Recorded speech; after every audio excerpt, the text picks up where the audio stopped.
Divine journey में आप सभी का स्वागत है। कार्तिक मास महात्म्य कथा अध्याय 22वें अध्याय की जब लिखने लगा हूँ बात, श्री प्रभु प्रेरणा प्राप्त कर कलम आ गई हाथ। राजा पृथु ने नारद जी से पूछा, हे देवर्षि, कृपया आप मुझे यह बताइए कि वृंदा को मोहित करके विष्णु जी ने क्या किया और फिर वह कहाँ गए। जब देवता स्तुति कर मौन हो गए तब शंकर जी ने सब देवताओं से कहा, हे ब्रह्मादिक देवताओं, जलंधर तो मेरा ही अंश था, उसे मैंने तुम्हारे लिए नहीं मारा है, यह मेरी सांसारिक लीला थी। फिर भी आप लोग सत्य कहिए कि इससे आप सुखी हुए या नहीं। तब ब्रह्मादिक देवताओं ने नेत्र हर्ष से खिल गए और उन्होंने शिव जी को प्रणाम कर विष्णु जी का वह सब वृत्तांत कह सुनाया। तो उन्होंने बड़े प्रयत्न से वृंदा को मोहित किया था तथा वह अग्नि में प्रवेश कर परम गति को प्राप्त हुई थी। देवताओं ने यह भी कहा था कि तभी से वृंदा की सुंदरता पर मोहित हुए विष्णु उनकी चिता की राख लपेट इधर उधर घूमते हैं एवं आप इन्हें समझाए, क्योंकि यह सारा चराचर आपके अधीन है। देवताओं से यह सारा वृत्तांत सुन शंकर जी ने उन्हें अपनी माया समझाई और कहा कि उसी से मोहित विष्णु भी काम के वश में हो गए हैं। परंतु महादेवी उमा त्रिदेवों की जननी सबसे परे, वह मूल प्रकृति परम मनोहर और वही गिरजा भी कहलाती है। अतएव विष्णु का मोह दूर करने के लिए आप सब उनके शरण में जाइए। शंकर जी की आज्ञा से सब देवता मूल प्रकृति को प्रसन्न करने चले।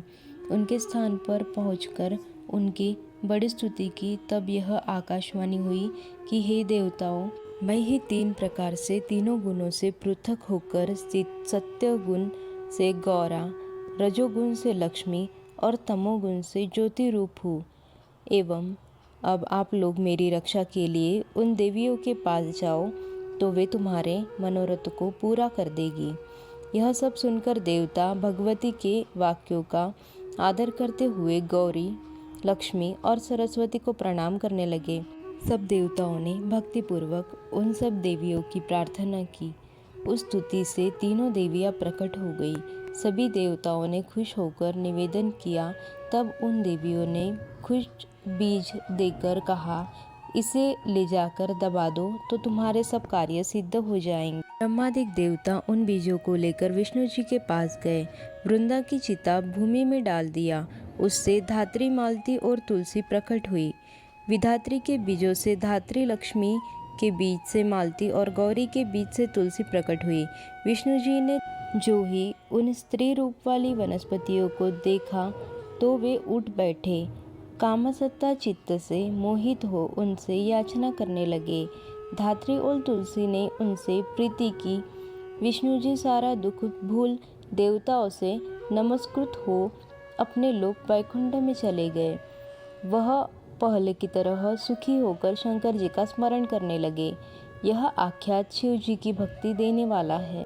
कार्तिक मास महात्म्य कथा अध्याय 23वां अध्याय वर्णन आंवला तुलसी जान, पढ़ने सुनने से कमल हो जाता कल्याण। नारद जी बोले, हे राजन, यही कारण है कि कार्तिक मास के व्रत उद्यापन में तुलसी जी की जड़ में भगवान विष्णु की पूजा की जाती है। तुलसी भगवान विष्णु को अधिक प्रिय प्रदान करने वाली मानी गई है। नारद जी बोले, हे राजन, यही कारण है कि कार्तिक मास के व्रत उद्यापन में तुलसी भगवान विष्णु को अधिक प्रीति प्रदान करने वाली मानी गई है। राजन, जिसके घर में तुलसी वन है वह घर तीर्थ स्वरूप है। वहाँ यमराज के दूत नहीं आते। तुलसी का पौधा सदैव सभी पापों का नाश करने वाला तथा अभिष्ट कामनाओं को देने वाला है। जो श्रेष्ठ मनुष्य तुलसी का पौधा लगाते हैं वे यमराज को नहीं देखते। नर्मदा का दर्शन, गंगा का स्नान और तुलसी का वन, ये तीनों एक समान कहे गए हैं। जो तुलसी की मंजरी से संयुक्त होकर प्राण त्याग करता है वह सैकड़ों पापों से युक्त ही क्यों न हो तो भी यमराज उसकी ओर नहीं देख सकते। तुलसी को छूने से कामिक, वाचिक, मानसिक आदि सभी पाप नष्ट हो जाते हैं। जो मनुष्य तुलसी दल से भगवान का पूजन करते हैं वह पुनः गर्भ में नहीं आते अर्थात जन्म मरण के चक्कर से छूट जाते हैं। तुलसी दल में पुष्कर आदि समस्त तीर्थ, गंगा आदि नदियाँ और विष्णु प्रभूति समान सभी देवता निवास करते हैं। हे राजन, जो मनुष्य तुलसी के काष्ठ का चंदन लगाते हैं उन्हें सहज ही मुक्ति प्राप्त हो जाती है और उनके द्वारा किए गए पाप उनके शरीर को छू भी नहीं पाते। जहाँ तुलसी के पौधे की छाया होती है वही पितरों की उसके ऊपर यमराज भी दृष्टि नहीं डाल सकते, फिर दूतों की तो क्या बात है। जो प्रतिदिन आदरपूर्वक तुलसी की महिमा सुनता है वह सब पापों से मुक्त होकर ब्रह्मलोक को जाता है। इस प्रकार आंवले का महान वृक्ष सभी पापों का नाश करने वाला है। आंवले का वृक्ष भगवान विष्णु को प्रिय है। इसके स्मरण मात्र से ही मनुष्य गोदान का फल प्राप्त करता है। जो मनुष्य कार्तिक में आंवले के वन में भगवान विष्णु की पूजा तथा आंवले की छाया में भोजन करता है उसके भी पाप नष्ट हो जाते हैं। आंवले की छाया में मनुष्य जो भी पुण्य करता है वह कोटि गुना हो जाता है। जो मनुष्य आंवले की छाया के नीचे कार्तिक में ब्राह्मण दाम्पत्य को एक बार भी भोजन देकर स्वयं भोजन करता है वह अन्न दोष से मुक्त हो जाता है। लक्ष्मी प्राप्ति की इच्छा रखने वाले मनुष्य को सदैव आंवले से स्नान करना चाहिए। नवमी, अमावस्या, सप्तमी, संक्रांति, रविवार, चंद्र ग्रहण तथा सूर्य ग्रहण के दिन आंवले से स्नान नहीं करना चाहिए।